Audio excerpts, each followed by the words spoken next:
આપ જોઈ રહ્યા છો સ્પાર્ક ટુડે ન્યૂઝ। અરવલ્લી જિલ્લાના બાયડ કસ્બા વિસ્તારમાં મોહરમના પવિત્ર તહેવાર એટલે કે 6 જુલાઈના રોજ શોક અને શ્રદ્ધાના ઘેરા માહોલ વચ્ચે ઉજવવામાં આવ્યો છે। આ દિવસે કરબલાના મેદાનમાં હજરત ઇમામ હુસૈન અને તેમના સાથીઓ મહાન બલિદાનીને યાદ કરવાનો દિવસ। તાજા જુલુસ અને શ્રદ્ધાળુઓની આસ્થા બાયડ કસ્બા વિસ્તારમાં મુસ્લિમ સમાજના લોકો પરંપરાગત અનુસાર ભવ્ય રીતે શણગારેલા તાજા બનાવ્યા। વિવિધ વિસ્તારોમાં શાંતિપૂર્ણ જુલુસ કાઢવામાં આવ્યા।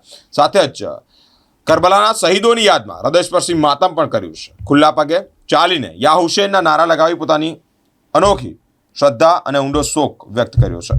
આ પોલીસ પ્રશાસન તરફથી ખૂબ સારી વ્યવસ્થા અહીંયા કરવામાં આવી છે અને ખૂબ શાંતિ જાળવી છે અને શાંતિ સુલેહ શાંતિની સાથે ઇમામ હુસૈન હજરત ઇમામ હુસૈનની કુરબાનીને યાદ કરવા માટે અહીંયા તાજિયા છે એ તાજિયા કાઢવામાં આવેલા છે અને હજરત ઇમામ હુસૈનના સિદ્ધાંતોને ખાतिर એમણે જે શહાદત વહોરી છે એ શહાદતને ઇસ્લામ ધર્મ કાયમ માટે યાદ રાખશે।